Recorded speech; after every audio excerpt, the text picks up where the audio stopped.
एकादशी करना भी नहीं पड़ती। इस एकादशी की केवल ये कथा सुनकर ही वो तर जाता है। बहुत ध्यान से सुनना इसको, कथा तो बड़े भाव से सुन लो इसको, है? बड़े प्रेम से। इसलिए सारी एकादशियों में निर्जला एकादशी की महत्वता शास्त्र प्रमाण करता है महाराज। निर्जला एकादशी, एकादशी का उद्यापन जो करा जाता है, उसका उद्यापन और प्रदोष का जो उद्यापन करा जाता है, इन दोनों का क्रम लगभग एक जैसा ही। तो निर्जला पहुंचे है, और निर्जला ने जाकर भगवान नारायण से निवेदन करा। भगवान विष्णु ने पूछा, क्या बात है निर्जला, आज तुम खेलती हुई यहां पर आकर खड़ी हो गई, क्या हुआ क्या है? क्या तुमको गौलोक धाम में आनंद की अनुभूति नहीं हो रही जो तुम बैकुंठ में आई हो? निर्जला घूमती घूमती भगवान के सम्मुख में पहुंच गई।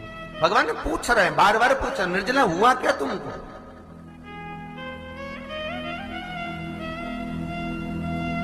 ए निर्जला, ए एकादशी, हुआ क्या है तुमको? क्या कारण है तुम्हारे यहां आने का, बैकुंठ पहुंचने का?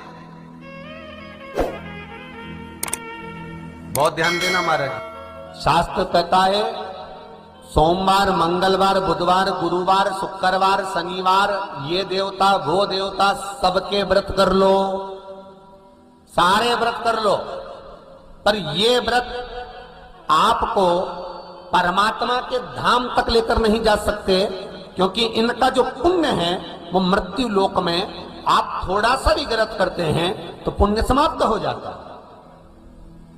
पर हिंदू धर्म के 3 व्रत ऐसे बता दिए जिन व्रतों का पुण्य समाप्त नहीं हुआ।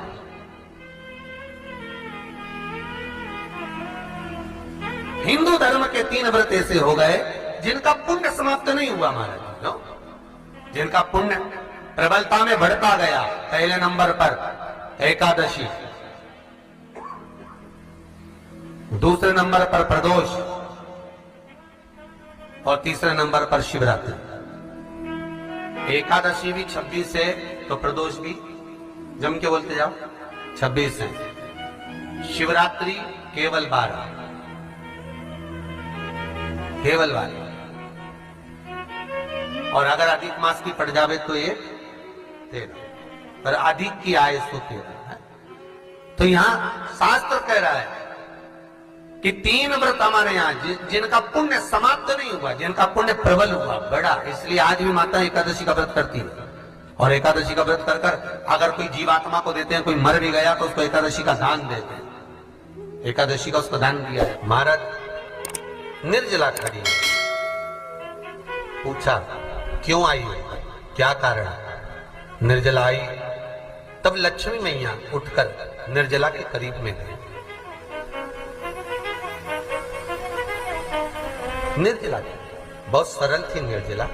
कहते हैं कामा एकादशी सबसे लंबी है। कौन सी एकादशी? कामा। फिर मोक्षदा उससे नीची है महाराज। और निर्जला जो है बिल्कुल छोटा स्वरूप है। निर्जला का मतलब देखा जाए तो केवल 2 चोटी करी हुई है। मस्तक पर भोर लगा हुआ है निर्जला के, माथे पर बिंदी लगी हुई है निर्जला के, सुंदर गले में तुलसी की मालाएं पहनी है निर्जला, हाथ में जो हाथ फूल जैसी माताएं पहले पहनती थी, आपको ध्यान में होगा, ऐसा बड़ा फूल होता था, अंगूठियां पड़ी होती थी, हाथ में ऐसा लगा रहता है। तो निर्जला हाथ फूल भी तुलसी के धारण करी, बड़ा सुंदर स्वरूप है माता निर्जला का महाराज। छोटी है तो माता लक्ष्मी उनके पास में गई और निर्जला से जाकर पूछा, निर्जला तेरे आने का कारण क्या है, तू बता। नारायण आपसे पूछ रहे हैं कि क्यों आई हो, किस लिए आई हो, क्या है तुम्हारे आने का कारण? निर्जला ने कहा, मेरी विनती केवल इतनी सी है मां, कि मैं ये चाहती हूं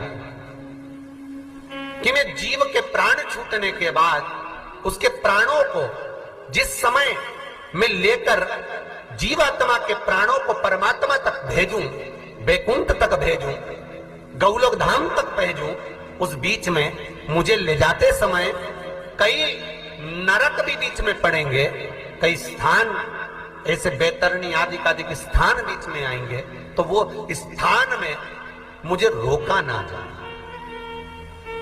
मैं सीधे भगवान के धाम पहुंच जाऊं। ऐसी कृपा ऐसी दया।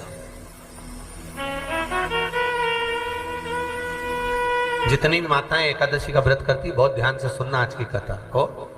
शायद जिंदगी में मिली ना मिली, पर ये कथा का रिश्ता तो बहुत ध्यान से सुनना। स्कंद पुराण यहां तक कहती है कि इस कथा के चरित्र को जो श्रवण कर लेता है उसको 26 एकादशी करना भी नहीं पड़ती। इस एकादशी की केवल ये कथा सुनकर ही वो तर जाता है। बहुत ध्यान से सुनना इसको, कथा को। सबसे पहला नियम एकादशी व्रत का, सबसे पहला नियम है कि आप जिस दिन व्रत करो उसके एक दिन पहले भक्ति का संचार इस हृदय में करो। भक्ति का संचार इस हृदय में कर लीजिए। जिस दिन आप व्रत करो, जैसे एकादशी का व्रत कर रहे हो तो दशमी के दिन शाम का समय जब आवे, रात्रि जब होने लगे, शाम का समय आवे और रात्रि का आप जब भोजन ग्रहण करो तो उस भोजन में कोई ऐसा पदार्थ ग्रहण मत करिए जिस पदार्थ के कारण आपकी एकादशी बिगड़ जाए। कोई बेकार भोजन में ग्रहण नहीं करना, श्रेष्ठ भोजन ग्रहण करिए दशमी। और एकादशी का दूसरा नियम बहुत ध्यान से सुनिएगा। जिस दिन आपकी एकादशी का व्रत हो उस दिन प्रयास करिएगा कि अपने हाथ से किसी भी वृक्ष की कोई पत्ती टूटे ना। अपने हाथ से किसी भी वृक्ष की, पौधे की, किसी भी वृक्ष की पत्ती अपने हाथ से ना टूटे। बहुत ध्यान दीजिएगा महाराज। एकादशी का ये दूसरा नियम है कि अपने हाथ से किसी पौधे की, किसी वृक्ष की, किसी डाली की कोई पत्ती टूटे ना, कोई पत्ती ना टूटे, इसका प्रयास करिए।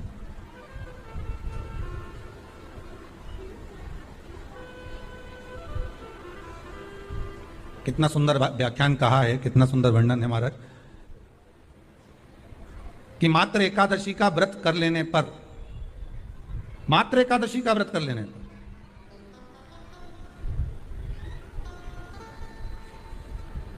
जो पूर्व में किया गया हमारा पाप कर्म है, हमने किसी जीव की हत्या करी है, हमने किसी को कष्ट प्रदान करा है, हमने किसी को अपशब्द कहा है, हमने किसी को ताने दिए, हमने किसी को आड़ा टेढ़ा कहा है, हमने किसी को गालियां दे दी है, मात्र एकादशी का व्रत ही कर लेने पर ये सारे जो दोष हैं वो समाप्त हो जाते हैं। सारे दोष हमारे समाप्ति पर आ जाते हैं।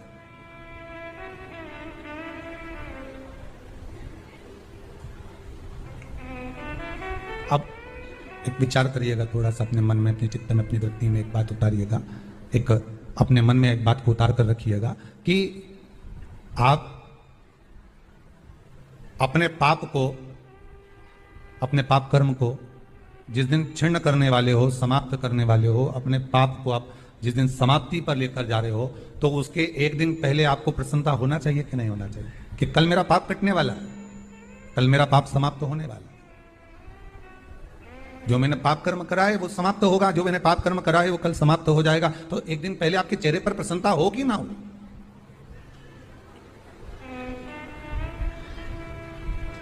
और चेहरे पर वो प्रसन्नता आपके आना चाहिए कि कल मेरा एकादशी का व्रत है, आज दशमी है, कल एकादशी का व्रत है, तो कल मेरी जब एकादशी का व्रत रहेगा तो मेरा ना जाने कितना कितना पाप, कितना असत्य, कितना कितना झूठ, कितना कितना प्रपंच वो समाप्त हो जाएगा। इसमें मुझे प्रसन्नता हो, इसमें मुझे आनंद था।